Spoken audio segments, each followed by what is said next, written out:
Buenas tardes a todos, todas, todes. Estamos aquí en el marco de las terceras jornadas sobre las prácticas docentes en la universidad pública. En este marco vamos a dar inicio al séptimo panel titulado Transversalidades. Nos acompañan tres compañeras muy queridas con una importante trayectoria en el campo de los derechos humanos, en el campo de los feminismos, las discusiones de género y en el campo de la discapacidad. Así que es un honor para mí estar coordinando esta mesa junto a ellas y bueno, vamos a pasar a escucharlas a cada una, iniciando en primer lugar con Sandra Lea Katz, que Sandra es nuestra directora de Inclusión, Discapacidad y Derechos Humanos de la Universidad Nacional de La Plata. Es también profesora de Educación Física y licenciada en Psicología, ambas carreras realizadas en nuestra universidad. Tiene una diplomatura en Gerencia Social y Políticas de Discapacidad por OEA Flaxo. Es doctoranda en Ciencias Sociales de nuestra universidad. Es profesora adjunta en la materia didáctica para la integración en educación física, es docente del seminario interdisciplinario Discapacidad, un enfoque interdisciplinario, es investigadora y extensionista, coordina la Comisión Universitaria sobre Discapacidad desde el año 2015 y hasta la actualidad, se encuentra, como decíamos, a cargo de la Dirección de Inclusión y Discapacidad, y es integrante también del Comité Técnico de la Comisión Interuniversitaria Discapacidad y Derechos Humanos desde el año 2015 y hasta 2018, y se ha desempeñado también como coordinadora de la Red Interuniversitaria Latinoamericana y del Caribe sobre Discapacidad y Derechos Humanos desde el año 2009 hasta la actualidad, y es autora de diversas publicaciones en la temática. Así que Sandra, te damos la bienvenida y te escuchamos. Bueno, gracias Verónica, un gusto compartir este momento con ustedes, con queridas compañeras de humanidades, y ante todo soy una defensora de la universidad pública, que mi historia me llevó a que vaya por estos caminos, pero muy comprometida con la temática. Qué interesante poder repensar lo que habíamos en algún momento elegido para compartir con ustedes en estos tiempos de virtualidad. Mi temática era en relación a la discapacidad y había pensado presentar esto iniciando de qué nos pasa cuando irrumpen ciertos cuerpos a los cuales no estamos acostumbrados, pero ahora la cosa cambió porque ahora nos hemos enterado que muchos estudiantes con discapacidad no presentan ese cuerpo, pero siguen siendo estudiantes, y ahí hubo que revisar muchísimas prácticas en cuanto a la accesibilidad. Pero lo que me interesaba compartir hoy en esta mesa de la transversalización es qué nos pasa en la educación superior cuando empiezan a circular ciertos cuerpos para los cuales nuestra cotidianidad parecería que no estábamos preparados. Muchas veces alguien sospecha pero a ver, ¿cuántos son? ¿Quién es discapacitado? Y a nosotros nos costó mucho poder llegar a este punto, primero porque entendemos que la discapacidad es una construcción social, pero también dimos la habilitación desde el año 2015 que cuando ingresan a la universidad puedan autoidentificarse en situación de discapacidad, y siempre hacemos la salvedad de que no necesitan acreditarlo desde el punto de vista médico. Porque lo que entendemos es que todos estos estudiantes hicieron una trayectoria con muchísimas dificultades. Igual, si uno puede reconstruir la historia, fueron las familias quienes lideraron los movimientos y las luchas para lograr la integración, la inclusión hasta llegar a la universidad. Pero parecería que una vez que llegan a la universidad, muchos se sorprenden con la pregunta de cómo hizo para llegar hasta acá. Bueno, llegaron, hicieron los requisitos que deberían tener para estar. Pero en ese estar en la universidad, lo que nos aparecen que son nuevos formatos de acceder al conocimiento, nuevos formatos de circular. Entonces, para nosotros fue un esfuerzo en conjunto, porque nos posicionamos desde el modelo social, donde entendemos que la discapacidad principalmente está dada por las barreras que pone el entorno, y ahí nosotros somos entorno. Ahí somos nosotros que, según cómo diseñemos nuestras prácticas, elijamos qué recursos didácticos utilizar, va a hacer que alguien se sienta parte o se sienta por fuera de esto. Entonces, un término clave que utilizamos es el concepto de apoyo. Y así fuimos probando durante diferentes años, preguntándole qué tipos de apoyo requieren. Y nos han pasado de diferentes cosas. desde preguntar por el apoyo, porque entendíamos que eso era pararnos en el modelo social y no preguntar por el diagnóstico, pero en nombre de apoyo respondieron desde cuestiones económicas, quién cuida a mis hijos. Después decidimos hacer un despliegue de apoyos y ponían todos, y ahí también aprendimos que muchos estudiantes no conocen cuáles son los apoyos que requieren, porque en toda su secundaria y en su escuela fue un otro quien le dijo lo que él iba a necesitar. Y nosotros acá le estábamos diciendo, identificar qué apoyo requerís. Pero lo más interesante de todo que descubrimos, que no sabe qué apoyo va a requerir porque no sabe de qué se trata la vida universitaria. Entonces, para nosotros, lo que nos parece más válido de identificar que una persona en situación de discapacidad ingresa a la universidad es habilitar diálogos para que no se sienta solo, para que no sienta que es él y su familia quienes van a tener que hacer todas las transformaciones, sino permitirnos dialogar para hacer desde las políticas, desde las prácticas y de los decisores de toma de políticas, de decisiones, de quienes vamos a hacer esas transformaciones.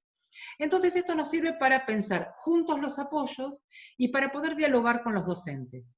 Primero tuvieron que ver las barreras edilicias, porque parecería que todas las políticas tenían que ver con las rampas, los ascensores, que eran necesarios. Después hicimos foco en los apoyos que necesitaban los estudiantes, y empezamos a armar circuitos de material en braille, el material digitalizado, la figura del intérprete de lengua de señas, el asesor sordo, hasta que aparecieron quienes pedían apoyo eran los docentes. Esto nos costó mucho llegar a eso. Y ahí aprendimos que la mayoría de quienes hoy están en el rol docente no cuentan con recursos pedagógicos. Sabemos de la especialización, sabemos de las áreas pedagógicas, y ahí nuestro mensaje es que nadie está solo, que no hay nadie que está solo en una cátedra, son un equipo, que ninguna facultad está sola, hay un área académica, hay un área que acompaña, y desde la presidencia, nosotros desde la Dirección de Inclusión, Discapacidad y Derechos Humanos, también estamos acompañando. Lo que pasa es que tenemos que revisar la práctica. Ese formato que históricamente nos fue dando resultado, ahora le estamos pidiendo que lo modifique. Cuando empezamos a charlar con esos docentes ante este asombro de este estudiante nuevo que irrumpe en su formato, muchas veces tienen que ver con cuestiones que no están directamente vinculadas con la academia. Les molesta que hablen fuerte, que caminen en el aula, que pregunten más, que sean insistentes. Entonces ahí también nos pareció interesante revisar quiénes circulan por la universidad, qué cuerpos todavía no están en la universidad. Y ahí nos tenemos que hacer cargo, como universidad pública, de habilitar que nuevos cuerpos circulen y estar disponibles para poder dialogar con ellos.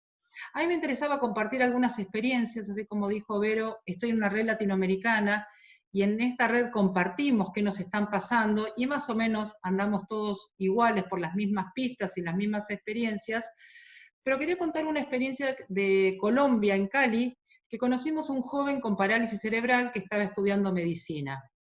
En ese encuentro, él decía, yo no voy a ejercer la práctica médica, ni voy a ser, dice, radiólogo, cirujano plástico, obstetra, pero me interesa la medicina. Entonces lo que se acordó con ese estudiante, que toda la trayectoria de su carrera iba a ser desde el punto de vista de la investigación. Primero no sabíamos si se iba a recibir, este joven se recibió, hoy tiene un centro de investigación muy importante en Cali, se llama Juan Manuel Collazo, por si alguien lo quiere googlear, y esto nos permitió pensar que a lo mejor hay otras formas de revisar cómo acreditar titulaciones, cómo transitar. Junto a esto nos pasó que en Colombia conocimos a un estudiante sordo-ciego, en Guadalajara también, que estudiaban psicología. Entonces empiezan a aparecer nuevos formatos que algo casi con una obviedad decíamos, ¿cómo va a recibirse esta persona? ¿Cómo va a ejercer esta persona? Y ahí a nosotros nos gusta decir, ¿a quién de nosotros, cuando ingresamos a la universidad, nos preguntaron de qué íbamos a ejercer nuestro oficio? Y me parece que el oficio nos da la posibilidad de ser muchas formas, que no hay una única forma de ser ni de practicar esa disciplina. En la universidad nos pasó, tenemos estudiantes sordos, tenemos estudiantes ciegos, tenemos estudiantes usuarios de silla de rueda, que parecerían que eran así como las figuras que más nos llamaban la atención, hasta que empiezan a aparecer estudiantes con Asperger, estudiantes con dislexia, que nos hace revisar esa cotidianeidad de la forma de entregar la clase, la forma de evaluar, y a veces lo que nos piden es un poco más de tiempo. A veces lo que nos piden es que no le entreguemos el examen en una sola hoja, sino se lo entreguemos en forma desglosada. Nos piden es que le demos otro formato de evaluar, que sea oral en vez de que sea escrito. Y esto que en un principio, que parecería que es una exigencia para el docente y que algunos lo pueden vivir como una exigencia más, que no le pagan más, que no tiene ayudante, cuando logramos que pueda revisar eso y modificar esas prácticas, los resultados son que benefician a muchísimos más estudiantes y no a ese solo que parecería que está identificado como el sujeto extraño o no legítimo que viene a invadir o a irrumpir en nuestras aulas. Esto me parece que nos benefició a todos, todos salimos aprendiendo y empezamos a verlo como hoy como un compañero y mañana como un colega y como un futuro docente que parecería que solamente tenemos identificado a la persona con discapacidad como situación de estudiantes. La propuesta que nosotros queríamos traer acá para seguir pensando es qué pasaría, primero es abrir las redes, todos tenemos algo para aprender. En este de que no fui preparado, las familias tampoco fueron preparadas y las familias salieron adelante, no solo salieron adelante, sino lideraron movimientos. Creo que los docentes tendríamos muchísimos más recursos para revisar que cuando damos clase no se lo damos a un único grupo homogéneo de estudiantes y que cuando podemos ofrecer diferentes formas de acceder a ese conocimiento, nos beneficiamos todos. Entonces, por un lado es fortalecer esas redes, tanto desde la cátedra como desde la facultad o desde la universidad. ¿Y qué pasaría si revisamos las trayectorias y las formas de acreditar saberes? Una pregunta que nos hacen en muchos lugares es ¿qué pasa con la discapacidad intelectual? Tema interesante a pensar si la universidad es para todos, es para cualquiera o para algunos. Lo que nosotros fuimos aprendiendo, que si un estudiante con discapacidad intelectual terminó la secundaria, algo demostró que sabía. Lo que a lo mejor no puede responder es a todo el formato con las exigencias que exige la vida universitaria.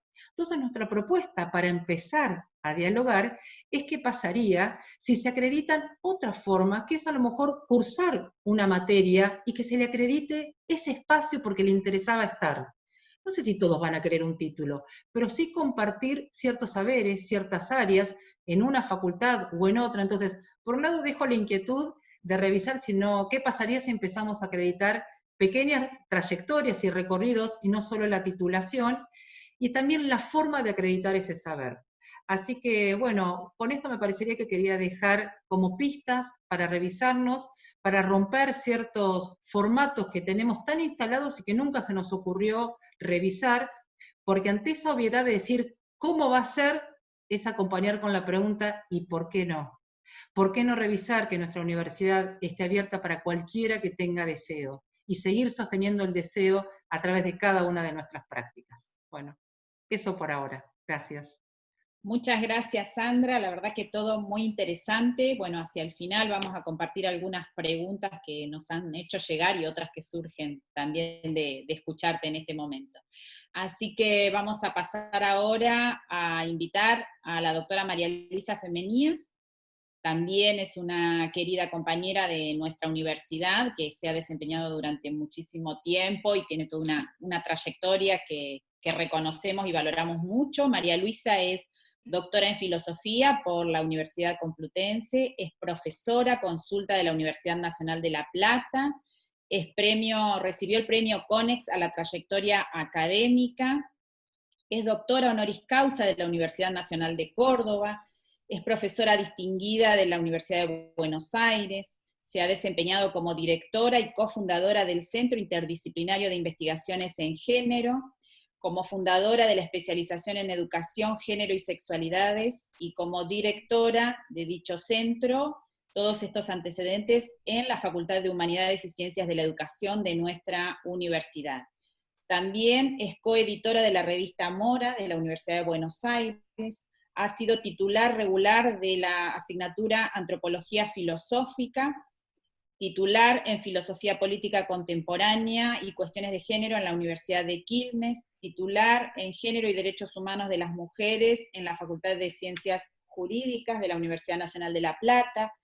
También se ha desempeñado como profesora titular en Antropología Filosófica en la Universidad Nacional de Quilmes, como profesora visitante en numerosas universidades del país y del exterior, y como autora también de numerosas publicaciones, entre las cuales se destacan sobre sujeto y género, lecturas feministas de Beauvoir a Butler, 4 volúmenes sobre feminismo latinoamericano, el género del multiculturalismo y los ríos subterráneos, 6 volúmenes sobre violencia contra las mujeres.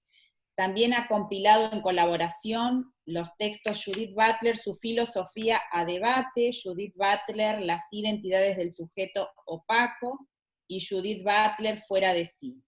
Es también coautora de Antropología Filosófica para no filósofos y de numerosos artículos en revistas de circulación internacional. Recientemente, la editorial de la Universidad Nacional de Quilmes ha publicado en formato ebook itinerarios de teoría feminista y de género, y ellas lo dijeron antes, Filósofas olvidadas de la memoria, de Editorial Lea, del año 2019. Así que María Luisa, también te damos la bienvenida y pasamos a escucharte. Bueno, muchas gracias. Bueno, gracias por la invitación. Me siento honrada de compartir esta mesa y un poco desorientada porque no es mi costumbre dar estas charlas o compartir charlas en paneles virtuales. Así que vamos a hacer esta experiencia y cuento con ustedes y el apoyo de ustedes en esto. Curiosamente, la noción de transversalización es una noción que empieza con los estudios de género, o mejor dicho, con los feminismos. Antes de los estudios de género, tenemos muchos años de feminismos que comienzan a implementar una serie de iniciativas, una de las cuales es mirar transversalmente la historia, la situación cotidiana, la sociedad, los modos de transmitir el conocimiento, la memoria, etc. Esta incorporación primero en lo que se llamó el feminismo o la teoría feminista o el feminismo filosófico, implicó transversalizar todos los saberes a partir de la noción de igualdad, para poder ver si realmente se visibilizaba, se contemplaba, se tomaba en cuenta de la misma manera mujeres y varones, y de qué manera había zonas completas donde se oscurecía la equidad entre varones y mujeres, desde el famoso reclamo de principios del siglo XX, de derecho al voto, hasta todo lo que sean derechos civiles, sociales, económicos, donde la noción de igualdad transversalizada en cada teoría mostró la diferencia entre la aplicación respecto de los varones y la aplicación respecto de las mujeres. Esto mostró además otra cosa que a mí me parece interesante, que es cómo funcionan de manera solidaria, de manera casi, vamos a decir, en paralelo, por usar una palabra que no sé si es la más adecuada, los preconceptos de sexo y los preconceptos de raza. Y estoy usando vocabulario propio de los 60, en este momento no lo diríamos de esa manera. Pero ya en esa época, y sobre todo los primeros escritos de los 70, nos muestran cómo la manera en que sesga la mirada la noción de sexo, sesga la mirada la noción de raza, y que en algunos momentos se avanzó más sobre las inequidades, las desigualdades respecto de la raza, que las desigualdades y las inequidades respecto del sexo, porque mucho más tiempo quedó clausurado en el nicho de lo natural y de lo normal, es decir, de lo paradigmáticamente binario, de una manera muy estereotipada.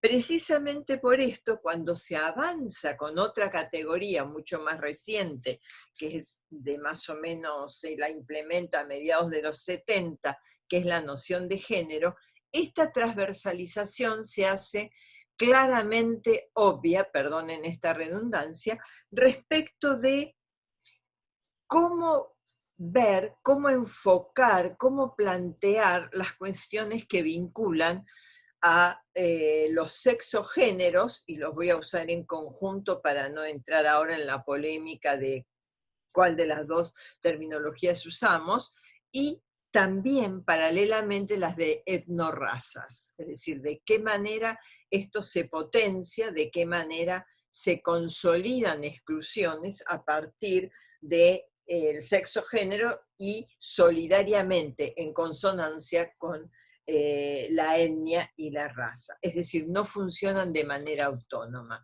Hay una teórica colombiana, que es Mara Viveros Vigoya, que es muy, muy importante, que ella habla de la sexualización de la raza y de la racialización del género.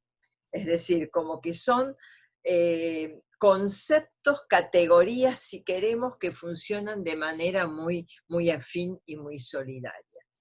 Cuando se comienza a aplicar esta mirada, estas categorías de manera transversal a lo que fue tradicionalmente la historia o cualquier área de conocimiento, comienzan a aparecer algunas sugerencias de cómo entrar a modificar las cosas, y cómo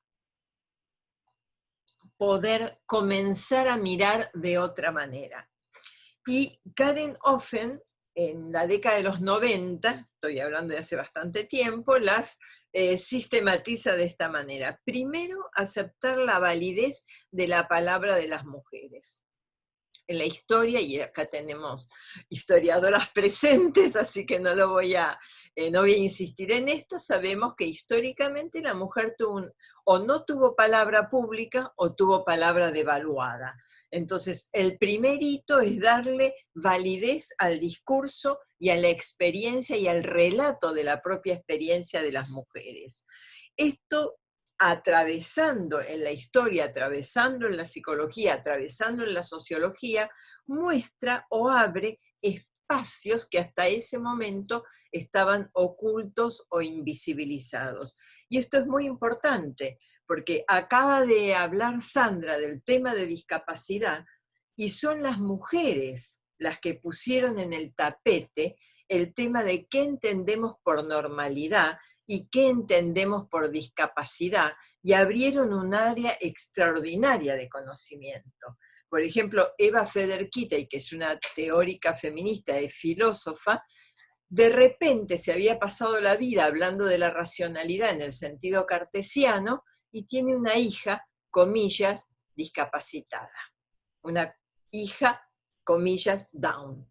Lo que la confronta con toda su historia de vida como filósofa centrada en la razón como un valor, comillas, supremo casi, a confrontarse con un aspecto que ella prácticamente nunca había trabajado y que en este momento es muy importante, que es comenzar a trabajar con las emociones.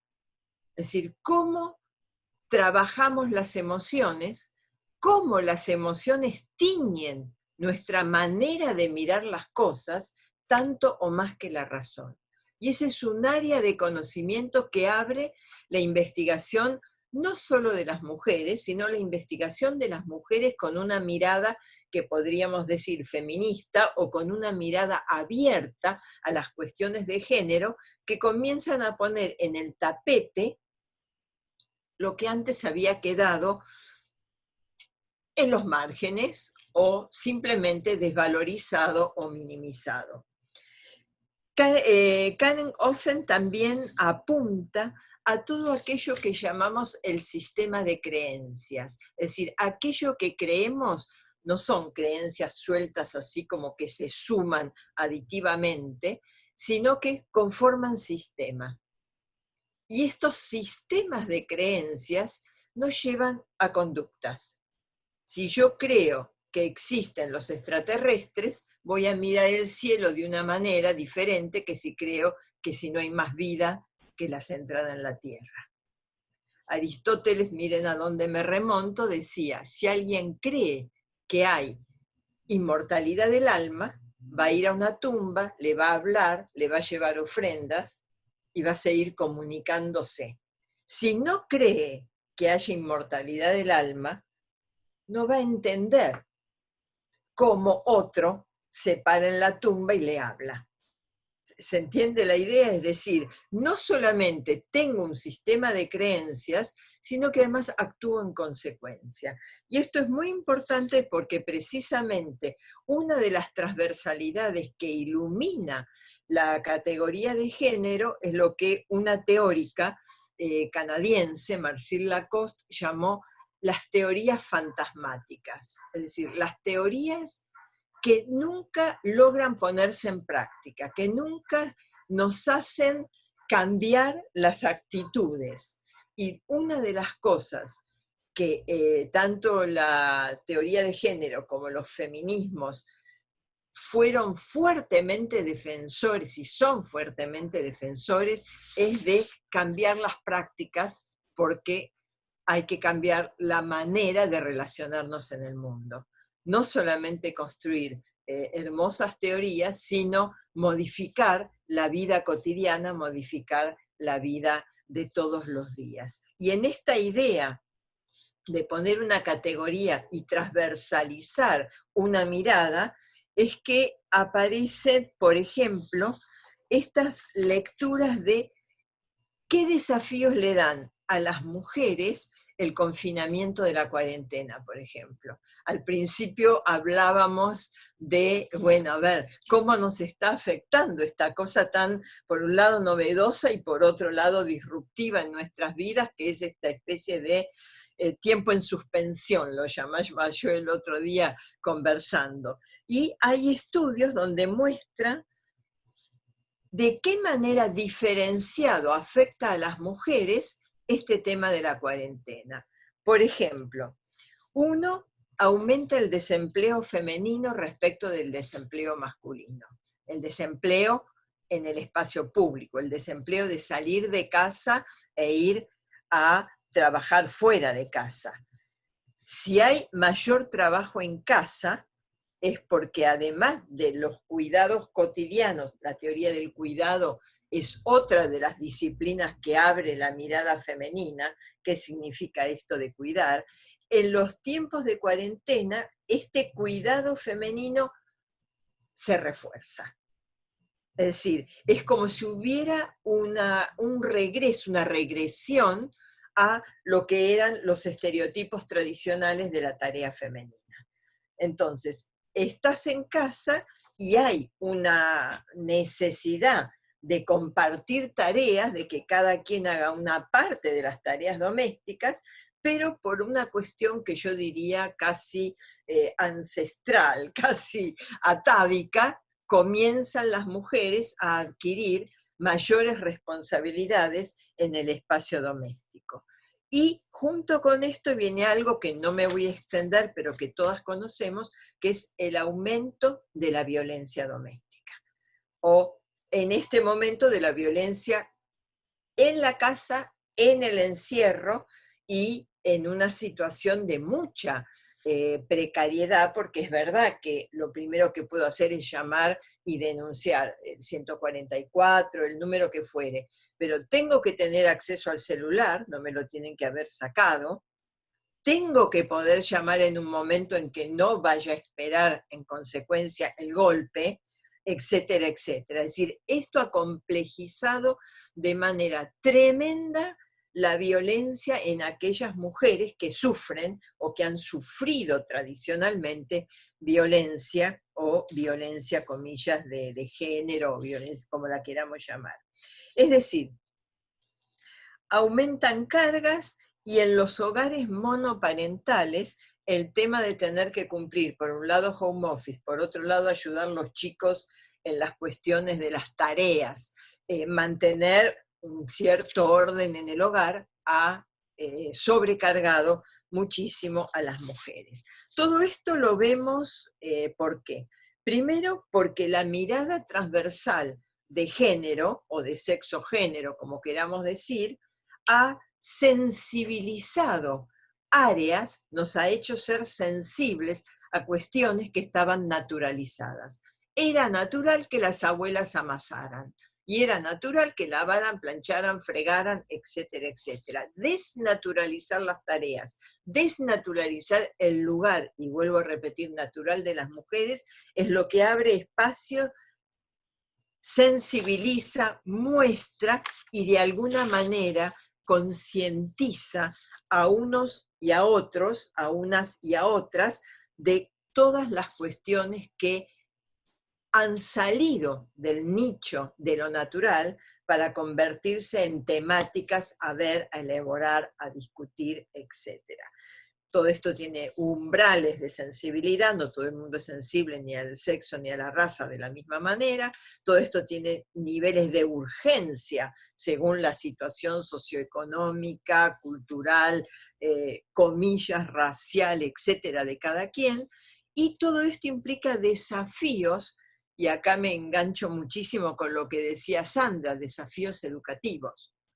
Es decir, no podemos enseñar una unidad más con conceptos de género o feministas o como ustedes quieran, sino que necesitamos transversalizar todas las disciplinas para mirar cómo sensibiliza esa mirada espacios teóricos, conceptuales, actitudinales, etcétera, etcétera, que hasta ese momento eran normales o nadie, como en la película, de eso no se hablaba. Que las chicas ahora hablen de si se sienten violentadas por un compañero o por un profesor es algo nuevo.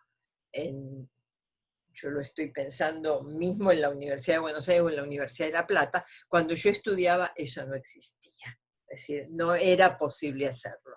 En este momento las chicas pueden decirlo porque han podido verlo y muchos compañeros las apoyan porque han adquirido sensibilidad y conciencia a partir de la transversalización de ciertas miradas. Entonces, yo no insistiría en que se agregue una unidad, 18 unidades, 18 módulos y además uno de género, sino que la transversalización, la sensibilización tiene que ir en todo el tiempo, desde los pasillos a los baños, desde el aula a la conversación que uno tenga con un colega, una compañera, en una parada del colectivo o en el estacionamiento de la facultad. ¿Qué implica todo esto? Y con esto voy redondeando. Para Marcille Lacoste, y vuelvo a esta teórica canadiense, esto implica una nueva racionalidad. Es decir, bajarse de la idea de la razón, esto que yo comentaba de esta razón cartesiana con mayúscula que había hecho Federquita y cuando había tenido que tratar, generar empatía con una hija discapacitada mental, como decía ella, o como se diga, no quiero ofender, pero no conozco, no domino la terminología, y al mismo tiempo, esta nueva racionalidad es una racionalidad ampliada que muestra nuevos problemas que habían estado hasta ese momento más o menos ocultos y que además trae como novedad el planteo y resolución colectivo de conflictos. Es decir, la noción de sujeto individual quiebra con la irrupción de las mujeres o las disidencias sexuales como sujeto colectivo.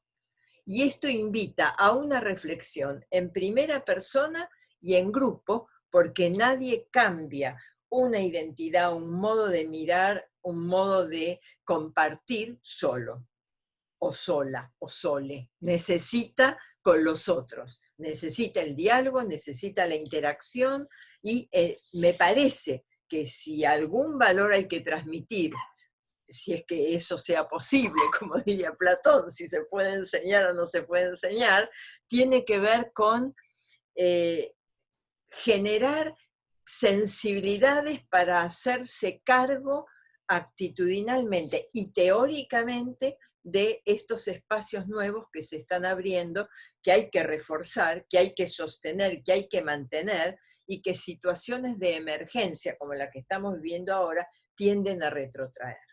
Entonces, quería compartir con ustedes estas pequeñas reflexiones. Gracias. Gracias, María Luisa, también bien interesante, así que ahí, después de escuchar a Ana, vamos a compartir algunas preguntas. Bueno, ahora Ana María Barleta profesora en Historia por la Universidad Nacional de La Plata, actualmente profesora titular de la carrera de Historia en la asignatura Introducción a la Historia de la Facultad de Humanidades y Ciencias de la Educación de la Universidad Nacional de La Plata, donde coordina además la maestría en Historia y Memoria. Es investigadora del Instituto de Investigaciones en Humanidades y Ciencias Sociales, el IDIC, con CONICET y Facultad de Humanidades, donde ha dirigido proyectos en el área de la historia argentina reciente, en el periodo de la radicalización política, 1955-1976, como por ejemplo el proyecto colectivo La política en un tiempo bifronte, Se prepara el infierno, se espera la revolución, Argentina 1973-1976, particularmente se ha dedicado al tema universidad y política, ha sido decana de la Facultad de Humanidades y Ciencias de la Educación por 2 periodos y también ha sido vicepresidenta del área académica y científica de la Universidad Nacional de La Plata del 2014 al 2018. Así que Ana, también bienvenida, pasamos a escucharte. Bueno, muchas gracias Verónica por la presentación. Un gusto estar con Sandra y con María Luisa, colegas que nos conocemos desde hace muchísimo tiempo, y realmente han sido muy sugestivas sus intervenciones.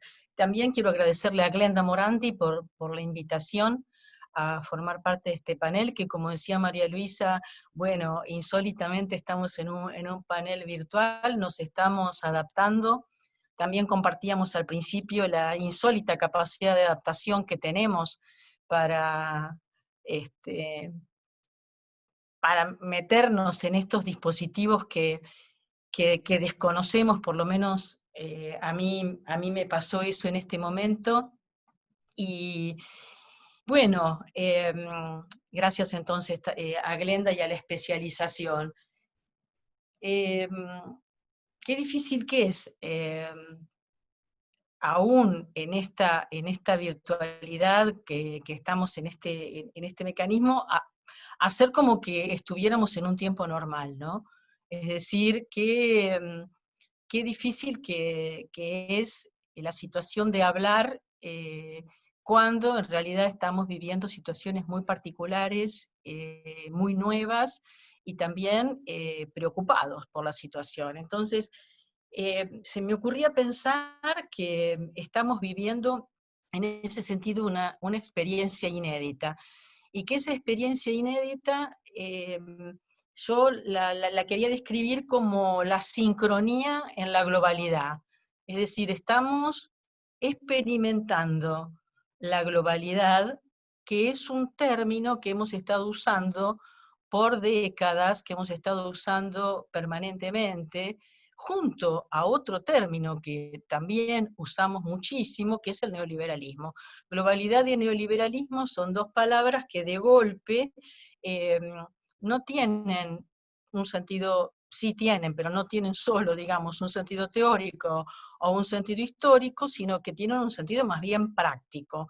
Estamos experimentando esa sincronización, y esa sincronización me parece que significa la igualación en la situación coyuntural de estar todos, todas, todes juntos, potencialmente amenazados por un virus mundial que se expande, que no conocemos, que se expande muy velozmente, que desafía las fronteras nacionales, es decir, que estamos sincronizadamente inmersos en la emergencia sanitaria, con todas las características y dificultades que tiene eso. Por un lado, con componentes muy racionales, que son un poco sometidos a la opinión de la ciencia, de la medicina, y por otro lado, ¿no es cierto?, también algunos componentes irracionales que son productos también de este miedo o de esta amenaza.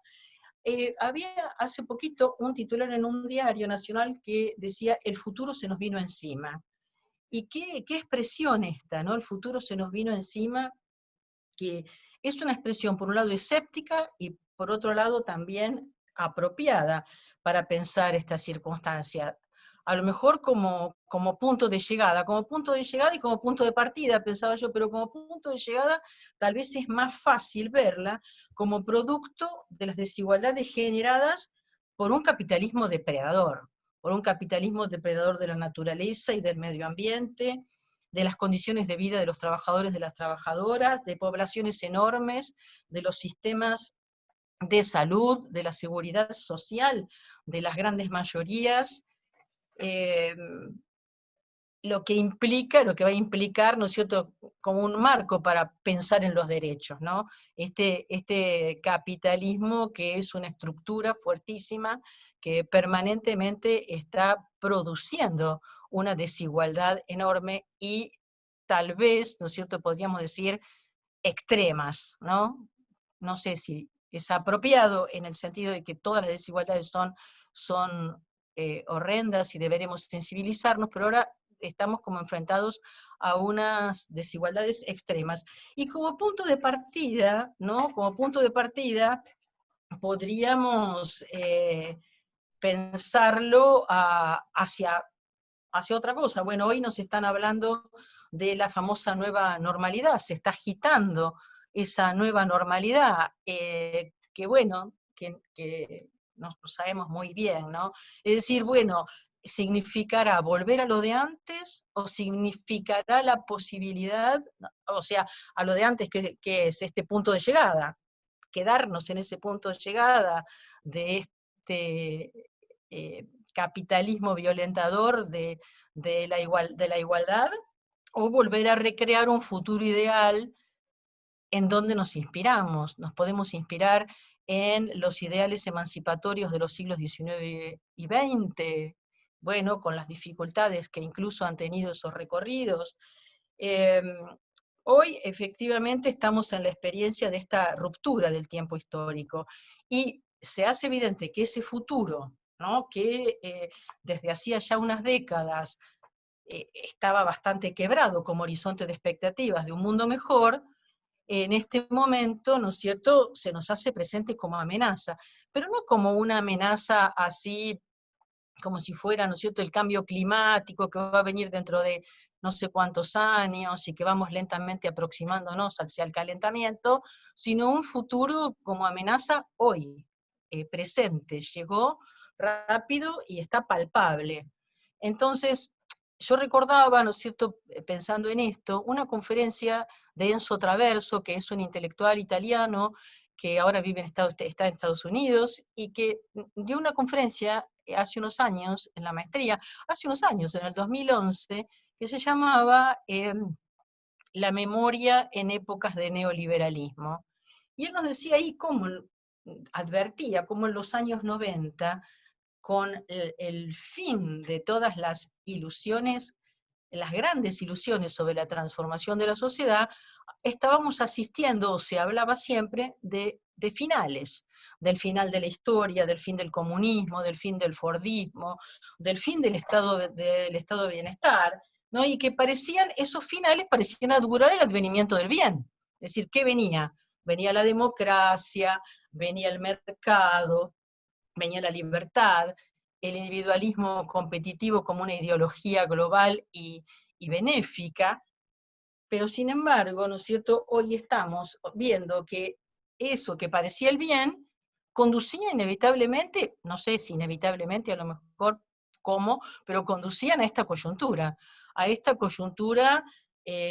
disgregadora, a esta coyuntura, ¿no es cierto?, desesperanzada en un sentido. Es decir, ¿cómo vamos a hacer para recuperar, por ejemplo, podría ser algunas ilusiones que tuvimos, pensando ya, ¿no es cierto?, nosotros en Argentina, desde el 83 con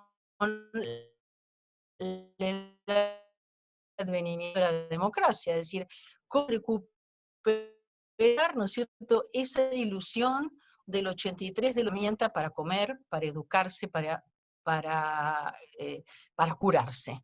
Es decir, ¿cómo volver a recuperar esa ilusión cuando sabemos que esa democracia, cuando también de algún modo, bueno, las más viejas hemos experimentado estos 36 años, marchas y contramarchas?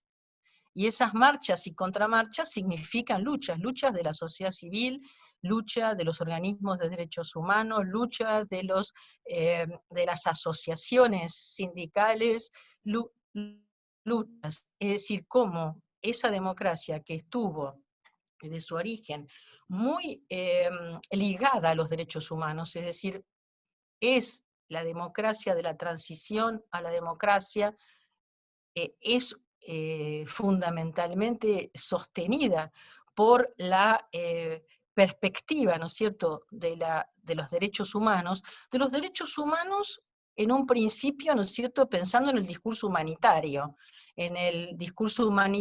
con tradición humanitaria, que significan los derechos internacionalmente reconocidos, que no son derechos sujetos a leyes, sino que son derechos a la libertad, a la igualdad, a la dignidad, es decir, a la autonomía, Luego vinieron, ¿no es cierto?, también la preocupación por los otros derechos, los derechos económicos, sociales y culturales, que sí esos fueron, digamos, obtenidos a través de leyes.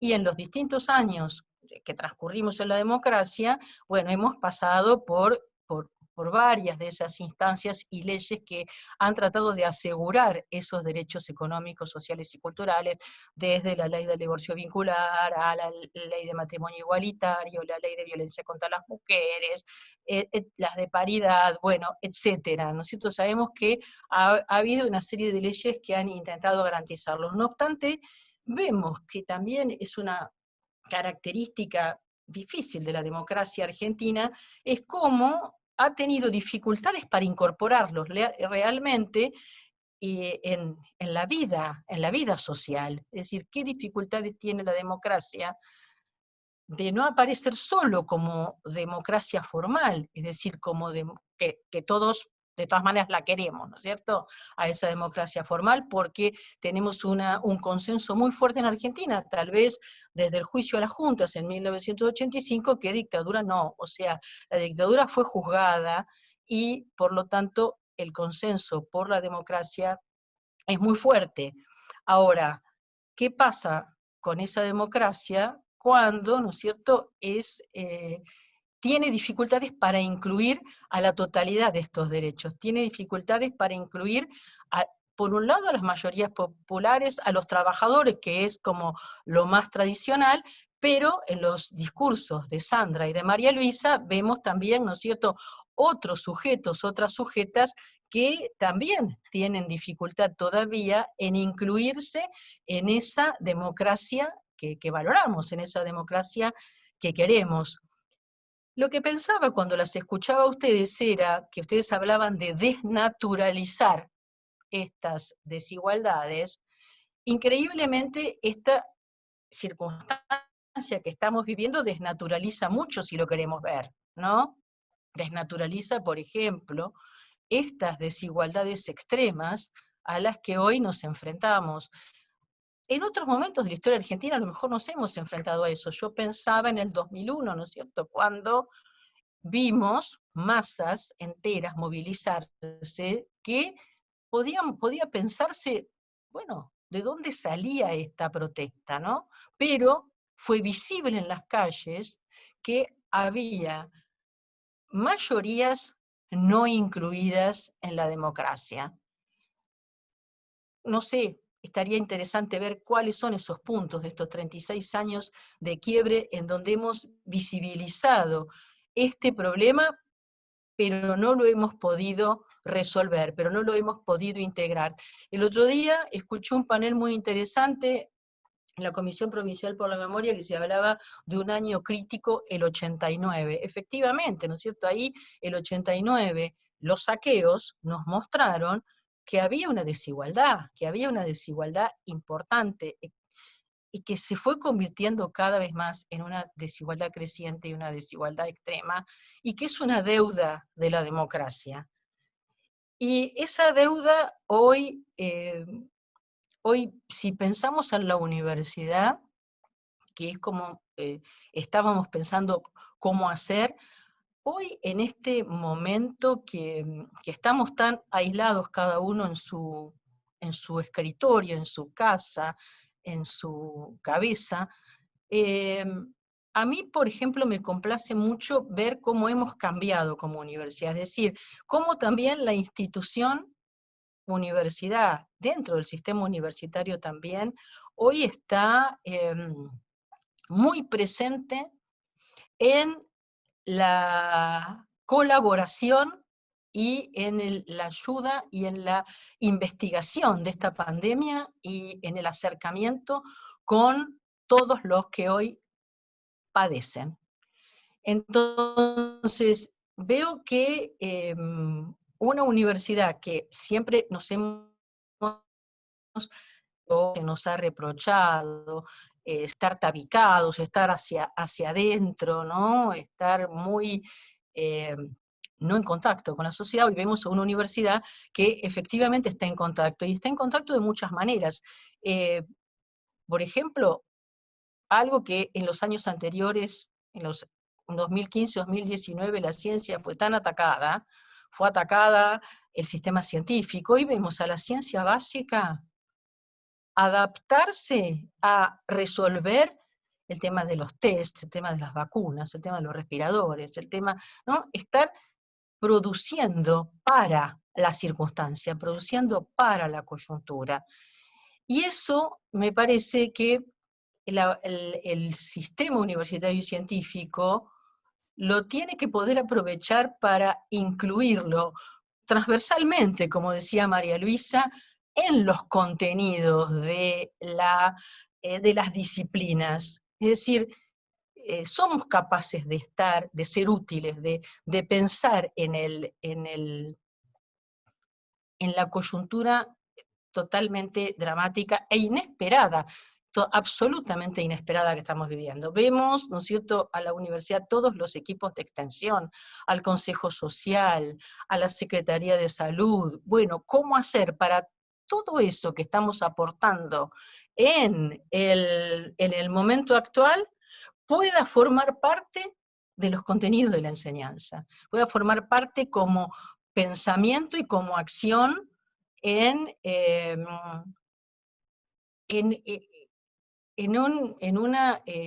una sistematización de ese pensamiento y acción, ¿no? Bueno, creo que cuando yo decía la universidad ha cambiado, creo que en los últimos años ha podido pensar esta idea de la universidad como derecho, no solo, como decía María Luisa, muy interesante, no solo como el derecho individual o como el derecho del sujeto individual, sino también como el derecho colectivo. ¿Y el derecho colectivo de quiénes? También de comunidades no universitarias que tienen que poder beneficiarse de la universidad, aun cuando no sigan carreras adentro de la universidad. Y esto es lo que me parece que en este momento, en un sentido fuerte, visible, está ocurriendo. Entonces, esa idea que se ha renovado, me parece mucho, esa idea de la extensión como derrame que tuvimos siempre, ¿no? Como derrame del conocimiento, para pensar que esos sujetos a los que les queríamos derramar el conocimiento son activos, piensan, están instalados en un territorio, están también aportándonos no solo necesidades, sino también conocimientos sobre su situación. Y entonces la escucha que proponía María Luisa, la escucha que proponía Sandra, para poder resolver, ¿no? No solo hacia afuera, sino también hacia adentro de la universidad, como decía María Luisa, una estudiante que se siente acosada por un profesor. Bueno, tenemos que también pensar en cómo transformar la vida dentro de la universidad. Es decir, con la experiencia del conocimiento teórico, del conocimiento histórico, y a la vez, ¿no es cierto?, de la presencia territorial que hoy la universidad puede tener, bueno, pensar esos, no me gusta decir dispositivos, porque efectivamente, como decía María Luisa, no los tenemos que acoplar a algo existente que tiene que seguir como tal, sino que tenemos que ser capaces, tal vez como desafío, de pensar o de inventar nuevas estrategias de emancipación cognitiva, nuevas estrategias de poder incluir a diversidades, discapacidades, nuevos sectores sociales, pero pensando, ¿no es cierto?, en que también exige no solamente que estén adentro de la universidad, sino que también pensemos de otra manera o desnaturalicemos las formas de racionalidad con la que hemos estado trabajando. Entonces, no, yo quería terminar pensando en, bueno, que también tenemos en la universidad la Prosecretaría de Derechos Humanos y que los temas de derechos humanos se han también entrelazado entre los temas de memoria que han tenido que ver siempre con, fundamentalmente en Argentina, la dictadura militar, y los temas, ¿no es cierto?, que tienen que ver con estos derechos económicos, sociales y culturales que también se han renovado internamente. Ahora, hemos pasado unos años, los últimos 4 años, 2015 y 2019, en donde se dieron muchas batallas contra estos derechos. O sea, entre el 2015 y el 2019 se dio una batalla fuerte contra los derechos humanos y contra la cultura democrática y contra la memoria de la dictadura militar. También se dio una batalla contra la memoria del 45 y la memoria de las democracias transformadoras. Y esa batalla atacó a los organismos de derechos humanos y atacó también, ¿no es cierto?, a la universidad, a los sindicatos, a todas las asociaciones que defendían de algún modo lo que decía María Luisa, los derechos colectivos, el colectivo.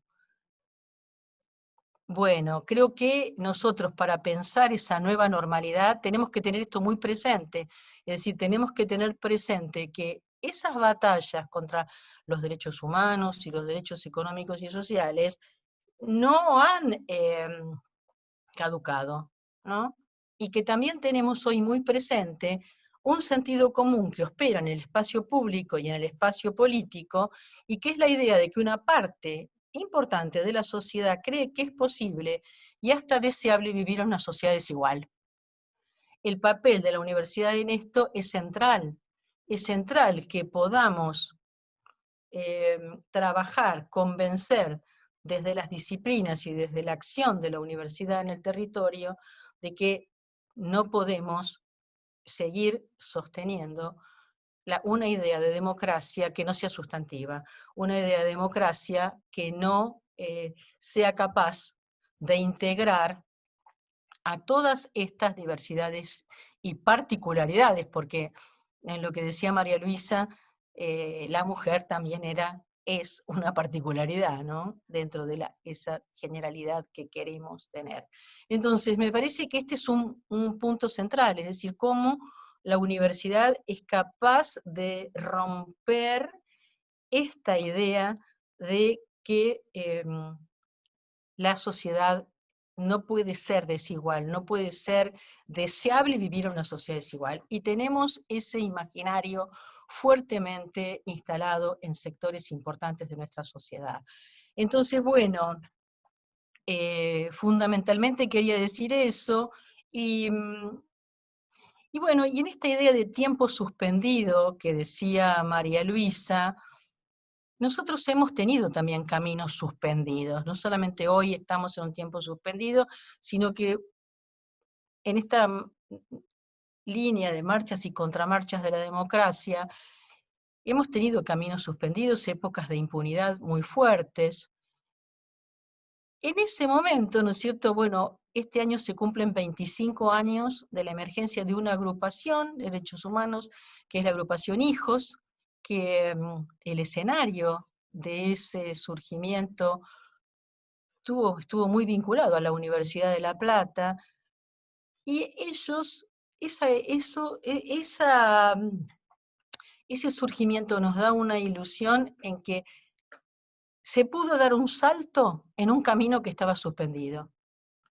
Y eso entonces me gustaría, bueno, terminar reconociendo a esa trayectoria y a esa agrupación en este aniversario de los 25 años, y que son, ¿no?, como una especie de cierta atalaya para pensar que podemos pensar la nueva normalidad desde un punto de vista de las ilusiones y de un futuro más, un futuro igualitario. Desde el punto de vista de la educación, que es como estamos, me gustaría que pudiéramos resistir la adaptación a la no presencialidad en la educación, es decir, que podamos no digitalizarnos del todo y podamos, ¿no es cierto?, volver nuevamente a algo que es insustituible y que es compartir presencialmente los espacios de conversación y sobre todo de intercambio con nuestros estudiantes que hoy tenemos y no conocemos. Así que bueno, solamente eso, gracias. Bueno, muchísimas gracias, Ana. La verdad que las tres intervenciones movilizan y dejan una cantidad de cuestiones para seguir andando. Me parece que las tres hacían referencia, quizá Ana un poco más directamente en su última intervención, en relación a lo disruptivo de la pandemia, y yo pensaba, digo, justamente cómo la pandemia transversaliza también todos los escenarios de la vida social y nos coloca en una situación de tener que generar o darnos algunas estrategias creativas, y también, digo, muestra cómo la tecnología, que, bueno, tenemos, supongo que coincidimos, como una posición un tanto desconfiada, entre muchas comillas, debido a la instrumentalización fuerte que genera, cómo en este caso la podemos usar contra su propio concepto, digamos, ¿no? Cómo a partir de poder apoderarnos de este espacio, apropiarnos de este espacio virtual, pudimos generar este momento de reflexión tan rico, que justamente se da en el marco de un panel que se titula Transversalidad, digo, ¿no? Me parece que estaba bueno por ahí compartir un poco ese contrapunto o esa sensación que me genera la posibilidad de estar escuchándolas y compartiendo el espacio. Después tengo acá un punteo de preguntas que nos han hecho llegar algunas de las personas que se inscribieron en las jornadas, y otras que me fueron surgiendo de escucharlas en este momento. Hay una pregunta que refiere, dos preguntas que en realidad están dirigidas a Sandra en función del contenido temático. Una que plantea qué diagnóstico podríamos compartir o realizar respecto de la relación educación a distancia y discapacidad, y otra que está también en el mismo sentido, que pregunta cómo hacemos para incorporar o para reconocer y garantizar condiciones de acceso del derecho de aprender de estudiantes con discapacidad visual frente a la mediación necesaria de las plataformas virtuales. Esas dos preguntas para Sandra. Si quieren, planteo todas las preguntas y ustedes se van preparando para tomar la palabra. Hay otra pregunta que nos hacen llegar para María Luisa, vinculada, que acá la pregunta dice cómo incorporar la perspectiva de género en los distintos campos disciplinares, como en el derecho, por ejemplo.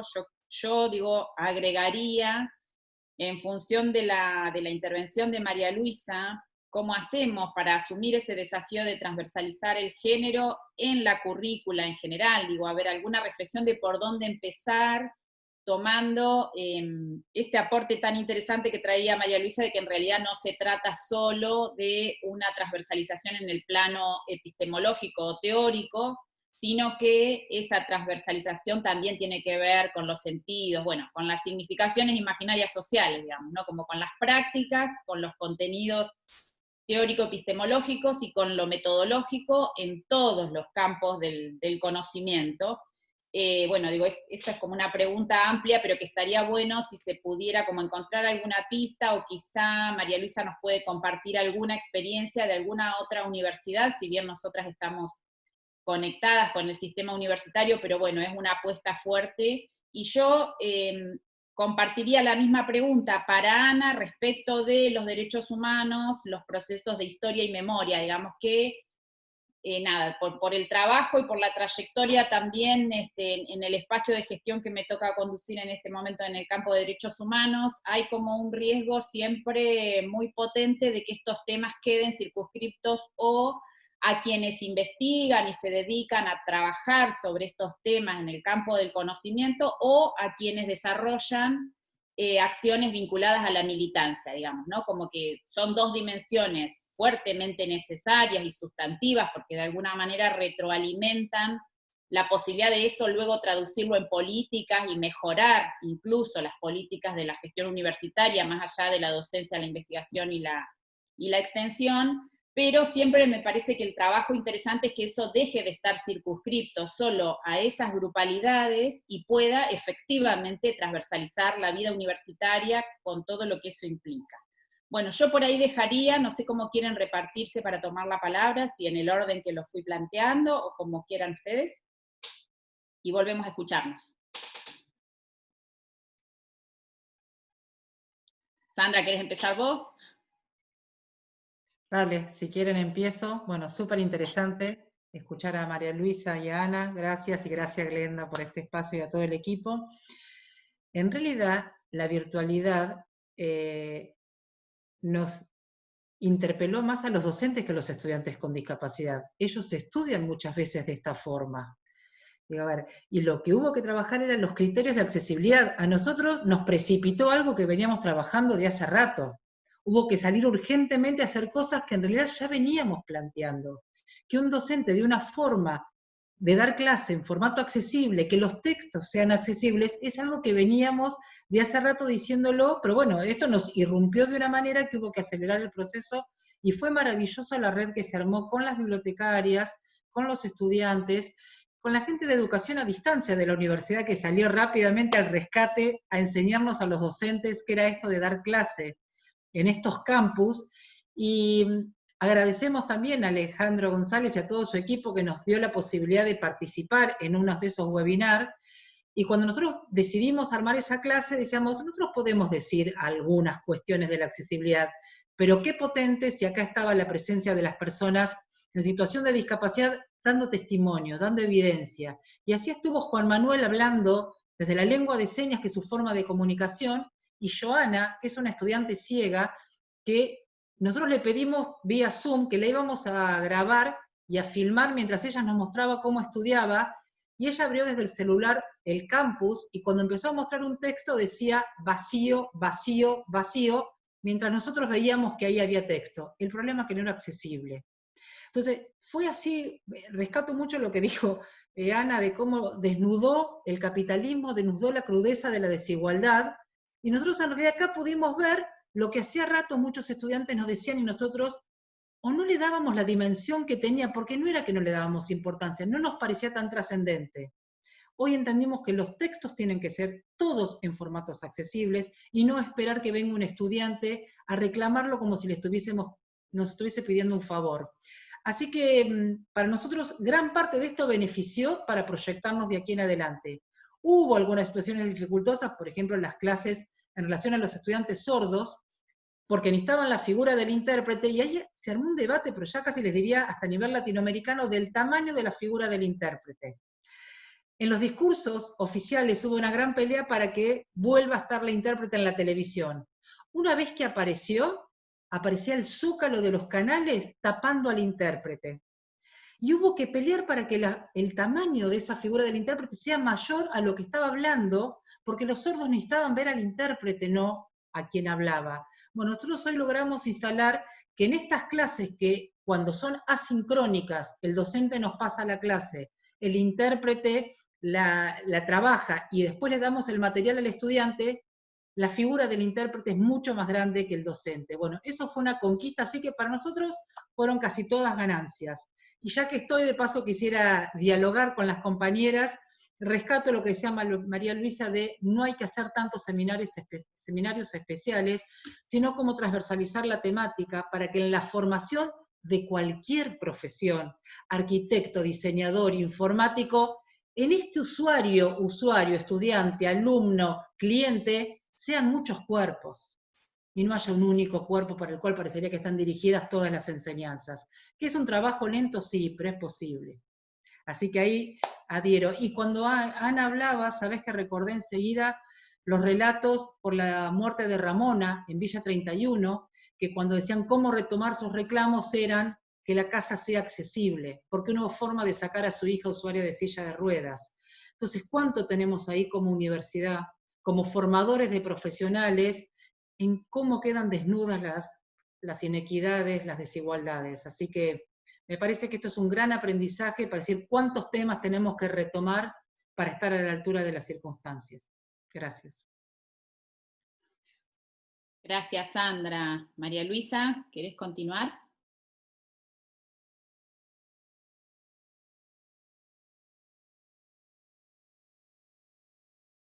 Que no sé qué es, pero bueno, yo agradezco la pregunta, es muy interesante, y yo puntualmente respecto de incorporar la perspectiva de género en el derecho, creo que hay dos aspectos fundamentales que en el derecho se juegan con mucha claridad.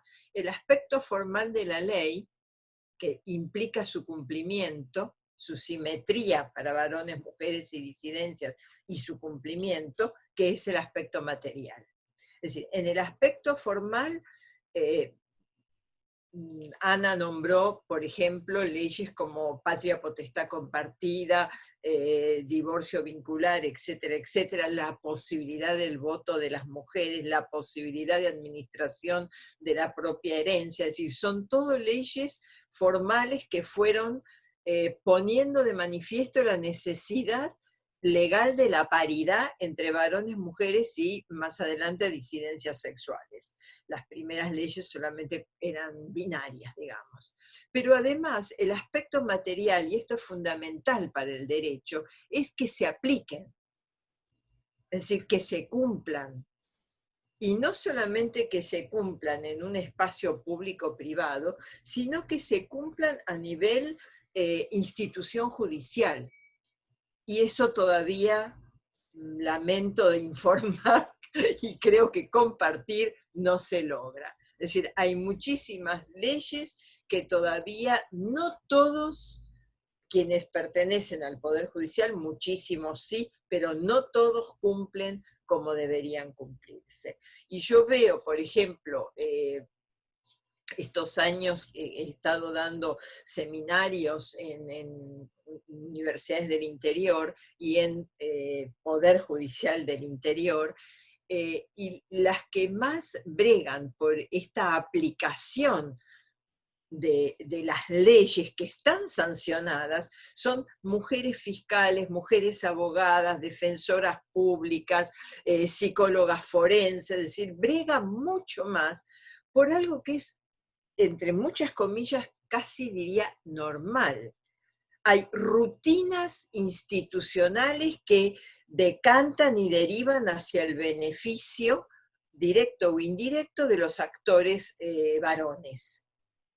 Y que es necesario, vamos a usar una palabra que usó Ana, luchar, bregar, insistir de manera muy comprometida para que en paridad se cumpla para mujeres y para disidencias. Entonces, ahí hay algo donde todavía creo que en el derecho hace falta mucho, porque el derecho estructura un país, estructura una sociedad, estructura qué se permite, qué no se permite, qué es posible, qué no es posible. Entonces, si de repente hay una ley que avala, pongamos por caso, o sanciona la violencia contra las mujeres, la violencia contra las disidencias sexuales, no puede ser que después nos encontremos con obstáculos, y estoy hablando en general en todo el país, no en todos los sitios de la igual manera, pero obstáculos para denunciar, obstáculos para informar, obstáculos para llegar al lugar donde puedo hacer, etcétera, etcétera. Es decir, esos aspectos materiales hay que subsanarlos socialmente, porque hay muchísimas leyes que nos avalan, pero, y acá voy a repetir la frase de una teórica turca que leí, por supuesto, en traducción, que dice que tanto como les costó lograr ciertas leyes, les cuesta que se implementen. Es decir, que la ley no sigue de suyo la aplicación de manera automática. Está toda la lucha para lograr la ley, que es la cristalización de un derecho, y toda la lucha después para que cada uno de los agentes involucrados, en este caso del derecho, porque de ahí viene la pregunta, lo cumpla. Y yo creo que esto daría para todos los órdenes que constituyen la sociedad. Creo que respondería a eso. Gracias, María Luisa. Ana.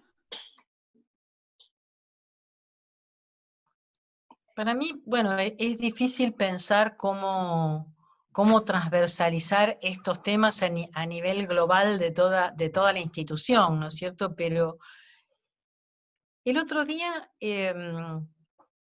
un estudiante dijo una frase que me gustó, que es, bueno, nosotros tenemos siempre la idea, ¿no es cierto?, desde el nunca más, recordar para no repetir, ¿no?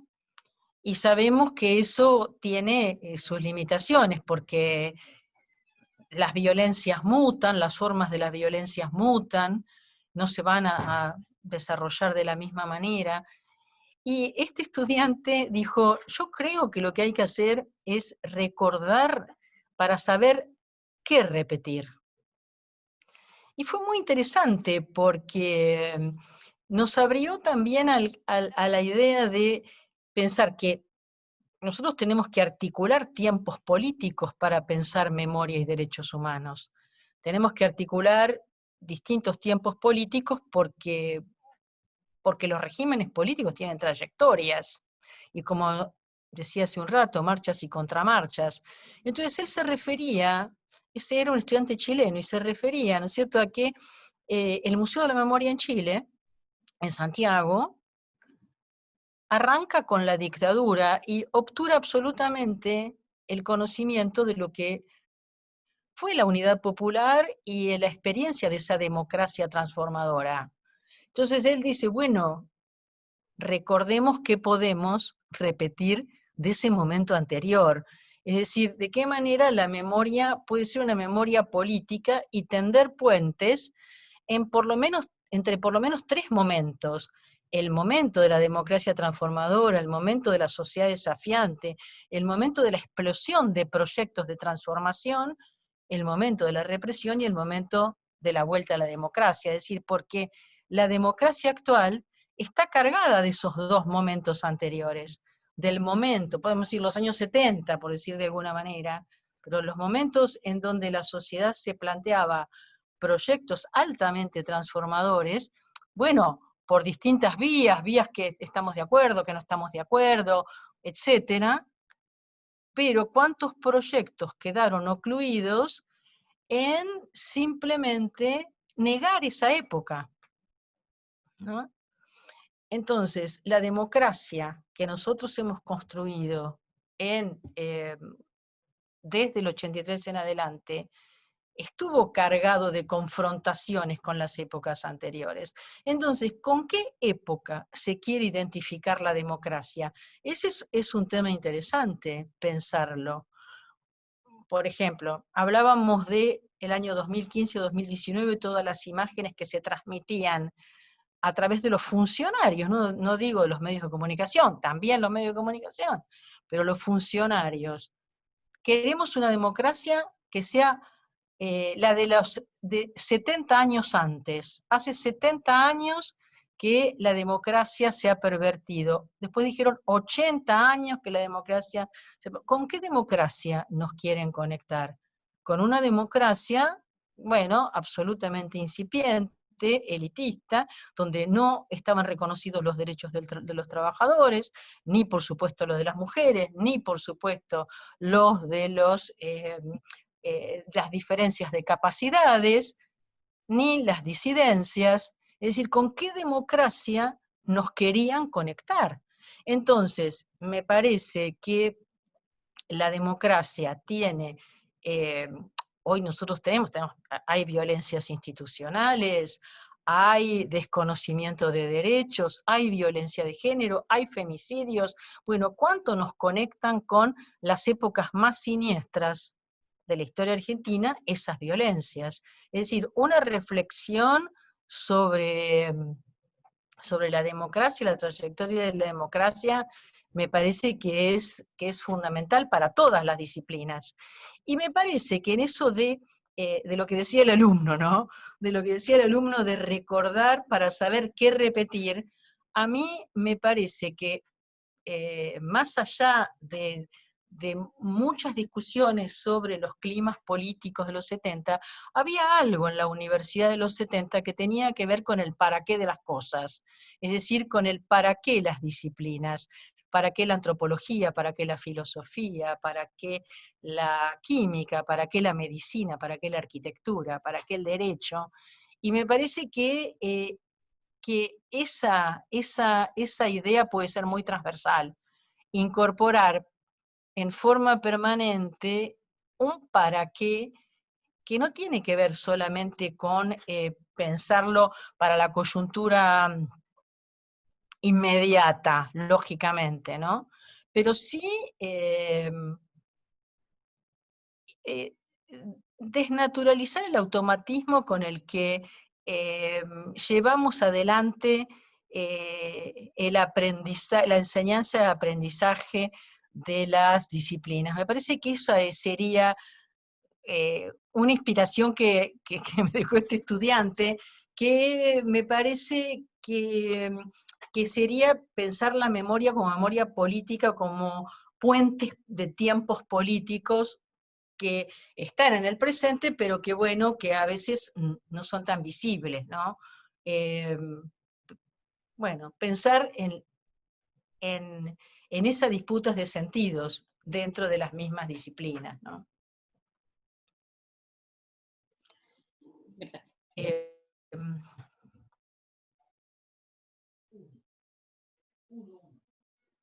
¿Ibas a decir algo más, Ana? No. No, bueno, me parece que ya fue mucho hablar yo. No, pensaba también en esto que vos traías al final en relación a las disciplinas, también digo, la propia construcción o organización disciplinar del conocimiento atenta bastante contra este desafío de transversalizar, digamos, ¿no? Me parece que eso también es interesante de reflexionar a partir de las intervenciones de ustedes. Bueno. Claro, pero por ejemplo, no, una cosa que por ahí fue una experiencia que vos organizaste, Verónica, con respecto de la capacitación de la ley Micaela, ¿no? Que es obligatoria para los funcionarios, que plantea una cosa distinta que solo pensar directamente en los estudiantes, es decir, cómo enseñarles a los estudiantes, y que es algo que es nuevo y que es pensar de arriba para abajo, cómo capacitar a los que conducen para que allí se abra algo, ¿no? Que se abra algo en las cúpulas de las instituciones. Y eso, que fue una experiencia que ojalá siga y que ojalá pueda tener impacto, tuve la posibilidad de estar esos días y de verdad me pareció que eso tenía alto impacto y que era pensar de otra manera, no solo en los estudiantes, sino pensar en los cuerpos docentes y pensar en las cabezas de las instituciones como una posibilidad transformadora importante para abrir los imaginarios políticos a nuevas formas de organización institucional, no solamente de los profesionales hacia adelante, que son nuestros estudiantes, y que está bárbaro, sino también, ¿no?, cómo una institución se tiene que también transformar hacia adentro. Y esa capacitación va en el camino de la transversalidad. Sí, sí, porque además lo que buscamos, seguimos buscando, porque ahora continuamos, el jueves vamos a, de paso les cuento, digo, a iniciar la capacitación Ley Micaela con todas las prosecretarías que integramos la Secretaría General. Así bueno. que la idea es avanzar, pero bueno, digo, son discusiones que, claro, que tenemos que abrirnos o dejarnos atravesar, digo, las instituciones, y sí, claramente me parece que no está escindido de pensar la transversalidad en la formación sin antes pensarnos cada uno, cada una de nosotras atravesados por esas transformaciones o alejando de alguna manera, ¿no? Exactamente. Bueno. Exactamente. ¿Alguna otra intervención, chicas? ¿Comentario, cierre, aporte? No, me parece que es un poco pensar cómo pensamos, cómo hemos venido pensando y qué cosas queremos, ¿no?, abrir. Exacto. Yo solamente decir que, bueno, fue un gusto ser parte de este panel y cómo la transversalización nos lleva a la interseccionalidad, ahí casi de la mano para seguir pensando juntas, ¿no? Sí, muy bueno. Y yo simplemente quería, bueno, además de agradecer haber podido compartir este espacio, me gustaría dejar así como una especie de tarea necesaria en todos, en todas, plantearnos y revisar cuáles son nuestras resistencias a estas transversalizaciones, que implican cambios actitudinales y conceptuales muy grandes, y que a veces chocan precisamente con esto que no logramos terminar de ver, que es las resistencias individuales e institucionales, pues las instituciones también tienen sus rutinas, ¿no es cierto?, a generar y a promover estos cambios transversales, porque eso me parece que generaría un salto cualitativo muy grande en las organizaciones, en las instituciones y obviamente desde luego en cada una de las personas involucradas, ¿no es cierto?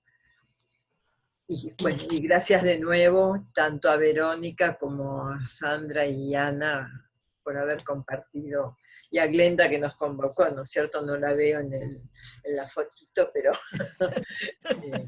pero está. Está. Bueno. Sí, mucho gusto de haber estado también. Gracias, sí, muy interesante. Muchas gracias. Bueno, muchísimas gracias a las tres, y bueno, también a Glenda y al equipo que organizó las terceras jornadas por darnos la posibilidad de compartir una palabra, de escucharnos, y bueno, y de sumar en estas jornadas para las próximas también una serie de preguntas e interrogantes que seguramente serán retomados para seguir recorriéndolos. Así que muchas gracias también a vos, Verónica. Gracias, sí.